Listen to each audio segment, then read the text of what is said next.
안녕하세요. 현지 시간의 이현지입니다. 오늘은 제가 정말 좋아하는 세계로의 여행을 떠나서 그곳의 현지인을 만나 뵙는 날이 될 것 같아요. 그 나라는 어딘가 빵의 세계입니다. 제 별명이 어렸을 때부터 빵지거든요. 그래서 부모님이 빵지라고 부르시는데 오늘은 빵의 나라의 현지인인 임태현 셰프님을 모셨습니다. 반갑습니다. 네, 반갑습니다. 네, 안녕하세요. 네.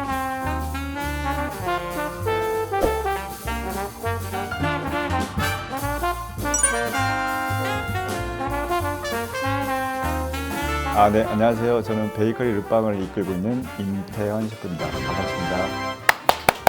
네, 반갑습니다. 반갑습니다.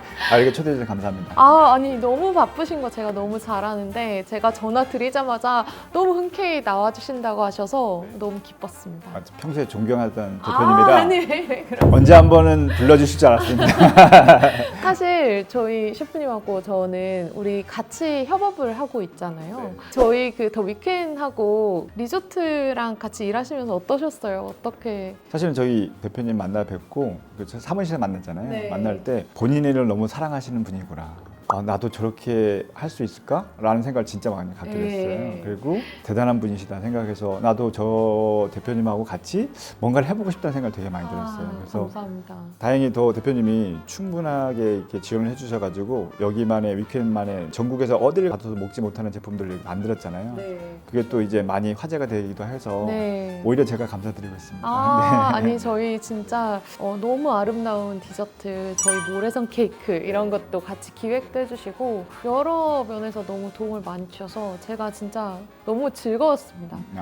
일단 르빵을 아직은 생소하게 느끼시는 분들을 위해서 르빵 소개를 좀 해주시면 좋을 것 같습니다. 네네네. 저희는 2009년도에 사실은 호수 베이커리라는 먼저 베이커를 시작을 했었어요. 근데 이제 그때는 이제 커피하고 케이크 이런 것들 다 많이 같이를 해서 빵이 전문이 아니었거든요. 근데 하다 보니까 빵에 대한 욕심이 좀 나더라고요. 그래서 2011년도에 르빵이라는 브랜드로 석촌동에 조그마한 8평짜리 빵을 집을 시작을 했어요. 왜냐하면 크게 하기에는 너무 부담도 되고 용기가 그만큼 네, 많이 만들 줄도 몰라가지고 그렇게 시작을 했습니다. 그래서 현재는 4개의 지점과 햇섭 공장, 즉석 공장, 그리고 연구실, 와. 아카데미 등도 같이 하고 있습니다. 르빵의 뜻이 있잖아요. 네네네. 사실은 이제 처음 브랜드를 하면서 네이밍이 제일 중요하잖아요. 그래서 뭔가 있어 보였으면 좋겠다. 뭔가 나만의 아이덴티티를 좀 보여줄 수 있는 거였으면 좋겠다 했는데 같이 그때 레스토랑에서 근무했던 요리했던 분인데 셰프님 뭐 빵집은 빵이 제일 낫죠. 이렇게 해서 그런가? 제일 편하잖아요. 누가 제일인데 근데 왠지 프랑스스러웠으면 좋겠다 했더니 막 앞에 전부 르 붙이세요. 그래서 그래? 그러면 그냥 르빵 하자. 그래서 원래는 르뺑이 정확한 발음인데 그냥 르뺑 하면 잘 모르시니까 뭔가 그냥 빵집 하면 고유명사처럼 그냥 딱 하자 생각해서 르빵이라는 브랜드로 그래 그럼 가자 라고 해서 있어 보이는 이름으로. 프랑스 분들은 왜 정관사가 안 맞는데? 막 이렇게 하시는 분들 계세요. 아무튼 원래 시작이 빵이 아니셨다고 들었어요. 저는 사실 좀 늦게 시작한 편이에요. 그 전에는 어떤 거 하셨나요? 그때는 뭐 대학을 중퇴를 했거든요. 어머. 중퇴를 해서 처음에는 그냥 사무직을 좀 했었어요. 어머. 하다가 결국은 요리 쪽으로 좀 빠지게 됐어요. 왜냐하면 어릴 때부터 요리를 너무 하고 싶었거든요. 이제 빵 쪽으로, 디저트 쪽으로 빠지게 돼서 현재까지는 지금까지 빵을 하고 있습니다. 네. 그러면 처음 시작은 약간 처음 직장은 그럼 어떻게 시작을 하셨어요? 뭐 제가 뭐 자격증이 있는 것도 아니고 뭐 무턱대고 막 갔었거든요. 무작정 그냥 제가 가고 싶었던 유명한 레스토랑에 가서 그 셰프님들 만나달라고 계속 얘기했더니만 당연히 안 만나주시고 네. 만나주시더라도 나이가 너무 많다. 어... 왜냐하면 제가 20대 뭐 거의 후반 때였으니까 이제 시작하는 친구들은 당신보다 거의 10살이 어리다. 와서 일을 하기가 좀 힘들 거다 해서 몇 달을 그렇게 계속 하다가 거의 한 7, 8개월 지나서 저희 먼저 요리했던 친구가 야, 그러지 말고 가장 빠른 방법은 네. 설거지로 들어가는 거다. 설거지 들어가면 네가 원하는 데 들어갈 수 있다. 그래서 제가 원하는 데를 지원을 했더니만 바로 다음날 취직이 됐어요. 어머. 근데 왜 다음날 취직됐는지 알겠더라고요. 너무 힘드셨어요. 네, 장난. 네, 이게 조그마한 레스토랑이 아니고 정말 큰 곳이었고 거기 셰프님들부터 시작해서 다들 유명한 분들이 많이 계셔가지고 나도 저기 일원이 됐으면 좋겠다 했는데 일원이 될 시간도 없고 그냥 설거지만 하다가 사실 제가 그때 담배를 안 폈었는데 담배를 피기 시작했어요. 담배를 피는 시간을 쉬는 시간을 주더라고요. 아, 그래서 잠깐이라도 쉬기 네, 위해서. 그래서 담배를 안 피지만 피는 것처럼 해서 가서 핀 적도 있었고 했던 기억이 나네요. 그래서 그렇게 이제 시작을 하게 됐습니다. 그럼 설거지를 하시다가 이렇게 눈에 띄어서 좀 다른 보직으로 옮겨가셨나요? 사실은 제가 뭐 좀 이따 말씀드리긴 하겠지만 어릴 때 되게 크게 화상을 입었었어요. 뭐 지금도 가발을 쓰고 있고 어머, 네, 몰랐어요. 지금도 귀가 이제 한쪽이 없거든요. 그래서 이 귀도 지금 5번 수술해서 만든 거예요. 원래 귀가 없어가지고 어린 나이에 이제 4살 때 입었었거든요. 근데 정말 다행이에요. 뭐 손이나 아니면 어디 조그만 화상 입어도 며칠 동안 되게 아프잖아요. 그렇죠. 근데 머리 절반하고 귀가 막 이렇게 온몸에 화상을 입어가지고 얼마나 아팠겠어요. 근데 정신 차려보니까 7살이더라고요. 6살, 7살? 다행이다 지금은. 왜냐하면 아플 때를 기억이 안 나니까. 아, 그래서 뭐 어머니 말로 막뭐 병원에 있다가 막 기절하고 막 계속 그렇게 했다 하더라고요. 그래서 뭐 대학 중퇴한 이유도 딱 그거였어요. 그러니까 어릴 때부터 항상 사람들이 나를 불쌍해 보거나 아니면 징그럽게 보거나 이렇게 보니까 피해 다녔던 것 같아요. 항상. 그 어느 순간부터 이제 포기를 하게 됐어요. 그냥 뭐 왜냐하면 포기라는 게 제일 쉽더라고요. 무슨 일을 하다가도 하기 싫으면 그만두면 부모님도 쟤는 불쌍하니까 그냥 뭐 다른 일 또 해주게 해야지. 그러니까 좀 자꾸 그러다 보니까 포기하니까 또 부모님이 막 해주시네. 그러니까 어릴 때부터 그게 습관이 들어가지고 계속적으로 내 자신도 포기한 건 괜찮아. 뭐 그냥 뭐 또 해주시겠지. 하다 보니까 대학도 사실은 하다가 과가 안 맞잖아요. 그러면 잘 다녀야 되잖아요. 네. 어떻게 좀 다른 학교 또 다니면 되겠지. 뭐 이런 생각도 해보고 막 이랬었어요. 그래서 근데 20대 중반 지나가고 후반 되면서 이렇게 되게 현타가 오기 시작하더라고요. 그래서 와 이제 더 이상 나를 챙겨줄 사람이 없겠고 내가 나아가서 알아서 해야 되겠구나 생각이 들고 사실 되게 큰 계기가 있어가지고 그때 좀 정신을 좀 차리게 돼서 내가 하고 싶었던 일을 하게 된다면 앞으로는 절대 포기하지 말아야 되겠다. 그 설거지할 때도 한 1년 정도를 꿋꿋하게 다녔어요. 6개월 정도 다니니까 설거지도 할 만하더라고요. 그러면서 그렇게 포기를 조금씩 안 하게 되니까 뭔가를 더 해봐야겠다는 생각이 들어서 6개월 지난 다음부터는 학원을 다니기 시작했어요. 뭐 요리 학원, 그래서 자격증을 따야겠다. 네. 그리고 자격증을 따게 되니까 좀 더 큰 걸 해봐야겠다 해서 나 유학 가야지 영어 학원을 다니기 시작하고 뭐 그렇게 하면서 하다 보니까 1년이 됐는데 거기 레스토랑에는 저하고 비슷한 생각을 갖고 있는 사람들이 많더라고요. 네. 그러면 그 친구들도 청소하고 하다 보니까 금방금방 그만두더라고요. 그래서 1년 동안 다닌 친구가 저밖에 없어요. 거의 대부분 젊은 친구들 다 그만둬버리고 하니까 셰프님 부르더라고요. 자격증도 따고 막 이런 거 좀 좋게 봐주셔가지고 야 바쁜데 너희 한번 만들어봐. 자신 있어 했더니만 소스를 하나 만들었어요. 네. 그날 진짜 너무 행복하셨겠어요. 정말 매일마다 설거지만 봤던 나 저거 해보고 싶다 해봤던 건들. 그래서 그 다음부터는 야 하잖아요. 그러면 설거지다 그냥 가는 거예요. 근데 그 시간이 가장 행복했어요. 와. 그때부터는 사실 안 피던 담배를 억접했잖아요. 네. 언제 부를지 모르니까 가지도 않아. 그래서 그렇게 하다 보니까 조금씩 야 너 이거 잘하니까 너 이것도 해봐. 너 이것도 해봐. 하다가 디저트 파트가 다 빠져버렸어요. 네. 그만둬버리니까. 근데 저는 빨리 요리를 안 그래 늦게 시작했는데 빨리 배우고 싶은데 요리 말고 디저트를 한번 해보라고 하더라고요. 네. 빨리 나 지금 요리 배워야 되는데 디저트를 왜 해야 되지? 막 이런 생각했는데 다 하기 싫어해요. 네. 모든 셰프들이 다 요리하는 사람이 갑자기 디저트를 하라니까 저도 마찬가지였거든요. 네. 설거지였지만. 그래서 가서 딱 했는데 그날 아직도 이렇게 티라미수를 만드는 거였어요. 레이디 핑거 딱 머랭 만들어서 벨리폼 딱 만들어서 한번 딱 짜는데 전기가 왔어요. 이 길이 내 길이구나 하셨어요? 네, 네. 와. 나 이거 해야 되겠다. 어머. 그 다음부터 바로 제과제빵 학원을 등록을 했어요.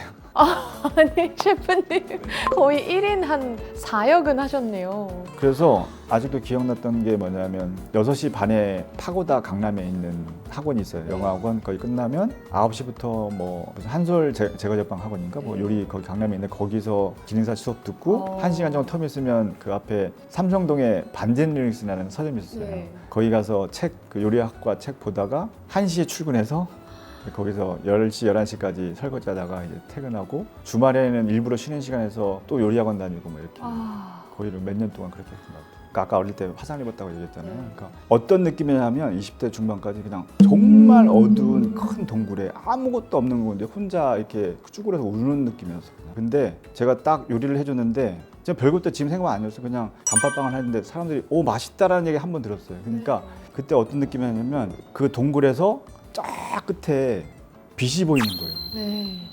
나 저 빛 따라가면 살 수도 있겠다는 생각이 들었어요. 그래서 그냥 글로만 그냥 계속 기어갔던 것 같아요.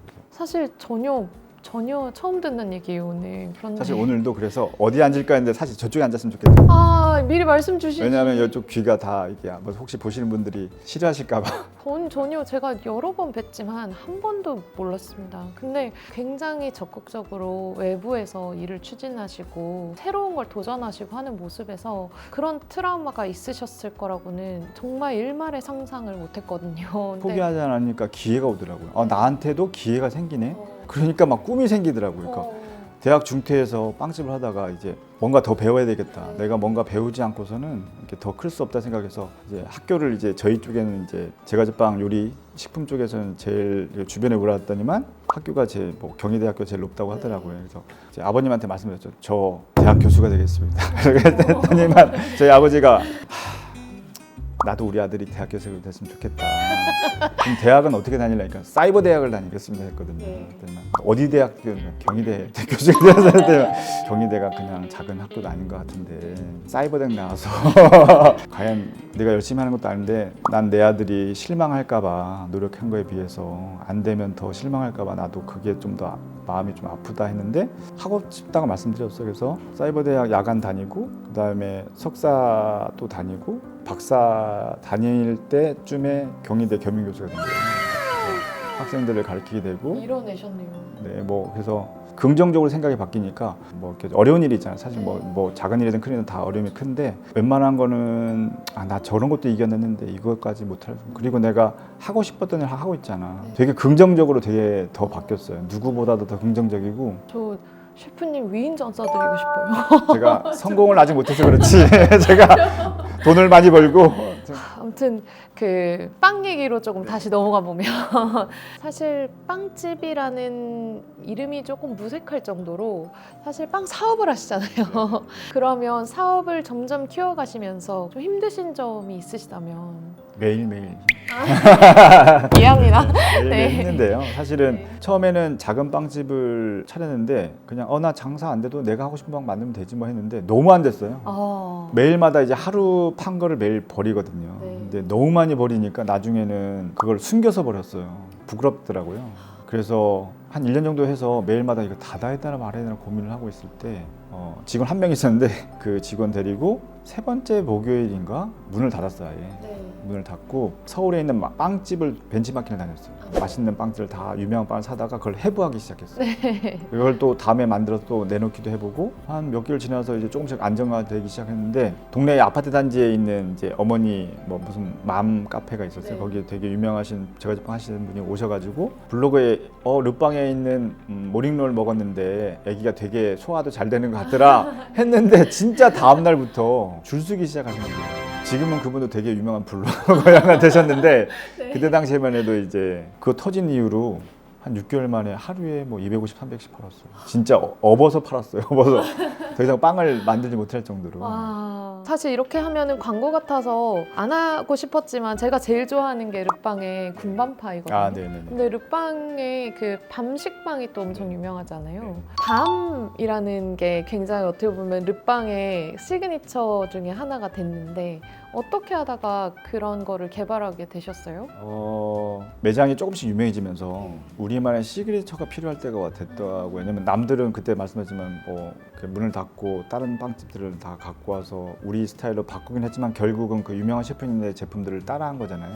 어느 순간 돼서 이제는 우리만의 스타일이 뭔가 있어야 되겠다 생각이 들어서 뭘 할까 되게 고민을 하고 막 이것저것 막 만들 듯한 차에 후배가 밤을 갖고 왔더라고요. 통밤을. 근데 그 전까지는 우리가 어떤 밤을 썼냐면 그 중국산 밤인데 조금 조그만 노란 색깔. 그걸 어떻게 만드냐면 일단 탈색제를 넣어서 그걸 빼내요. 그러니까 식품 탈색이라고 생각하시면 되는데 그걸 빼내서 하얗게 만든 다음에 거기에 치자물을 들여요. 거기에 당을 딱 넣으면 그게 노란 밤이 되고 달고 시간이 지나도 까맣게 안 돼요. 우리 사실은 생밤 넣으면 까맣게 되잖아요. 금방. 그렇죠. 그렇게 안 되거든요. 근데 이제 그런 밤인데 생밤을 그렇게 안 한 밤을 통으로 갖고 왔는데 제가 그거 보자마자 이거다라는 생각이 들더라고요. 까맣게 되는 밤, 시간이 지나면 까맣게 되는 밥을 먹고 싶지 않을까? 그리고 당 처리도 그냥 고소한 군밤 진짜 맛이 났으면 좋겠다. 그게 통으로 들어가면 얼마나 맛있을까 생각이 들어서 그 통밤을 만드신 분이 대표님이 찾아오셨어요. 저한테 그 말을 하더라고요. 혹시 빵 원래부터 하신 분 아니죠? 이렇게 왜요? 그랬더니 빵쟁이들은 그런 생각을 해볼 수가 없다고. 뭐 원래는 다른 거 하다가 이거 한다고 했다니까. 아 진짜 기발한 아이디어다. 근데 처음부터 이렇게 인기를 못 끌었어요. 알려지는 시기도 있고. 근데 6개월이 딱 지나자마자 그때부터 줄 서기 시작해서 지금 나온 지 거의 10년 됐는데 지금까지도 줄을 서 주셔가지고. 근데 지금은 이제 많이들 비슷하게 많이 만들어 주시고 다른 데서도 더 되게 많이 만들어줘서 좀 희석되긴 했지만 원조라는 건 저희라는 거.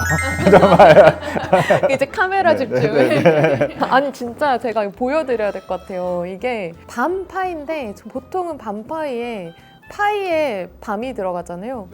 근데 이거는 거의 이제 밤에 파이가 들어가 있어요.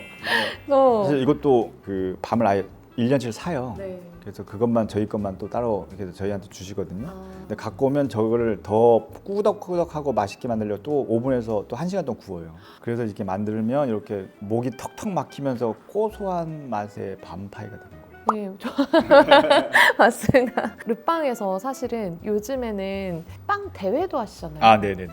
그것도 딱 콕 집어서 바게트 대회를 하시는 걸로 알고 있는데 어떻게 하다가 바게트 대회를 하시게 되셨어요? 사실 제가 과학적인 좀 약간 그런 걸 되게 좋아하는 것 같더라고요. 네. 뭐 이렇게.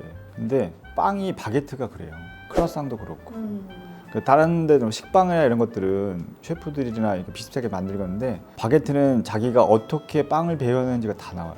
그리고 바게트는 가장 적은 재료로 제일 맛있게 만들어야 되고 크루아상은 가장 많은 재료로 제일 맛있게 만들어야 되거든요. 그런 말이 있어요. 프랑스든 여기든 그 집의 빵 수준을 보려면 가서 그 집의 바게트를 봐라. 아, 그래서 처음 시작하게 된 게임은 2018년도에 우리 직원들도 바게트를 연습하면서 이 친구들이 조금 잘하게 된다고 하면 우리 빵집이 더 맛있어지지 않을까라고 시작을 먼저 했어요. 그래서 주변 셰프님들한테 심사도 좀 부탁드리고 이게 2회가 되고 3회째가 되면서 점점점 사람들이 점점 많아지기 시작하고 직원들도 대회 한 몇 달 전부터 바게트를 잘 만들기 시작하고 그리고 셰프님들도 다른 데에서도 우리도 한번 참여해 볼게 라고 하고 4회째인가부터 프랑스 대사관하고 같이 하게 됐어요. 그다음에 에어 프랑스도 협찬해 주시게 하고 그다음에 프랑스 관광청도 오시게 되고 그다음에 프랑스 제과제빵 협회도 참여하시게 돼서 현재는 이제 저희 5월 달에 프랑스에서 바게트 대회를 하거든요. 네. 제가 초청을 받아서 거기 가기도 하고 저희 대회 때 올해 11월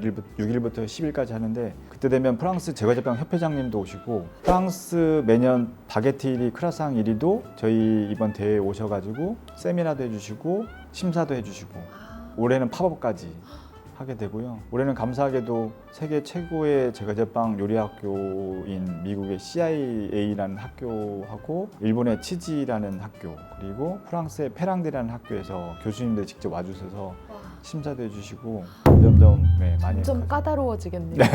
심사가. 네, 그리고 올해는 저희가 이제 해보고 싶었던 게 우리 농산물로 바게트도 만들고 빵도 만들고 해서 같이 프랑스 문화도 알리기도 하고 오히려 역으로 프랑스의 우리나라 문화도 좀 알리는 그런 역할도 좀 해보고 싶어서 올해는 그 AT 한국농수산식품유통조사에서 지원을 좀 해주셔가지고 우리밀로 식빵 대회를 열어요. 아, 이제 식빵 대회도 여시는 거예요? 네, 내년은 좀 욕심이 좀 있으면 쌀로도 좀 대회 하나 해보고 싶은데 오, 네. 쌀이 사실은 이제 그 비축하는데 1년에 한 4,500억이 소요되는데요. 어쨌든 그러한 쌀로 인해서 빵을 만들고 제품을 만들어서 올해 우리밀 대회를 하잖아요. 그럼 내년에 있는 프랑스에 있는 백화점에서 팝업을 할 예정이에요. 그 제가 백화점 이름을 듣고 너무 깜짝 네, 놀랐습니다. 네, 네. 백화점 이름 좀 스포 좀 부탁드릴게요. 프랑스의 한국인 최초로 프랑스 그 빵 대회 1등하신 서영상 셰프님이라 계세요. 근데 네. 그 셰프님하고 저희 우리밀 대회 1등하신 셰프님하고 같이 프랑스로 넘어가서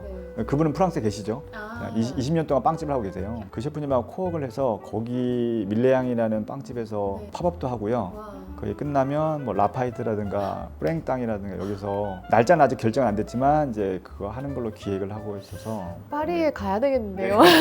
르빵 할인을 또 구경하러. 좀 더 해주신다고 해가지고 가시면 좋은 기회가 되고 또 우리나라 농수산물이 프랑스에 많이 알리는 계기가 됐으면 좋겠고 한국 식품들을 좀 소개할 수 있는 기회를 좀 하셨으면 하더라고요. 그래서 네. 좋은 기회가 되지 않을까 싶습니다. 사실 빵의 원조가 프랑스 막 이렇게 얘기들 하는데 원조의 나라에 우리나라 빵 셰프님들이 가신다는 것 자체가 너무 자랑스럽고 기분이 좋은 일인 것 같아요. 요즘에 조금 실험해 보시고 싶은 재료가 새로 생기셨다는 얘기가 들어왔어요. 어떤 재료를 실험해 보시는 건가요? 저는 이 천연 발효용에서 공부를 하면서 네. 한 2, 3년도 혼자 공부하다가 교보문고 광화문 발효라는 책하고 미생물이라는 책을 다 찾아냈어요. 그걸 그날 아침에 가서 다 꺼내가지고 다 봤어. 일단 그중에 제일 어려운 책을 하나 찾았어요. 보니까 서울대 교수님 책이더라고요. 그래서 서울대 전화했어요. 네. 전화해서 이계준 교수님 좀 부탁드리겠습니다. 그러니까 누구세요? 그러니까 독자인데요.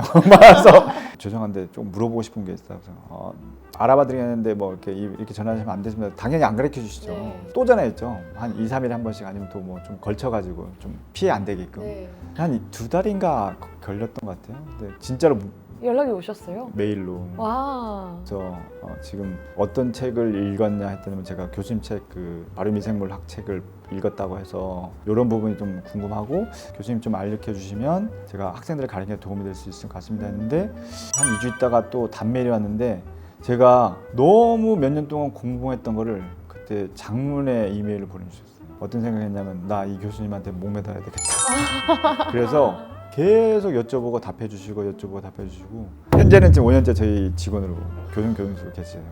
그래서 그때 오셨던 기계들 있잖아요. 네네네. 그 교수님들이 다 요거 하나씩 요거 사고 그다음에 요거 사고 이렇게 그 교수님 얘기하려고 했는데 그 교수님이 조금 당뇨가 좀 있어요. 네네. 있어가지고 임 셰프 이런 빵을 좀 만들어봤으면 좋겠어. 그래서 이론적으로 1kg의 밀가루가 있다면 약 700g이 설탕 포도당이에요. 그래서 밀가루가 안 좋다고 하는 거거든요. 그러면 이스트는 포도당만 먹거든요. 그 하나일 때만. 밀가루에 700g 있다는데 얘를 사용해서 빵이 부풀면 안 되나?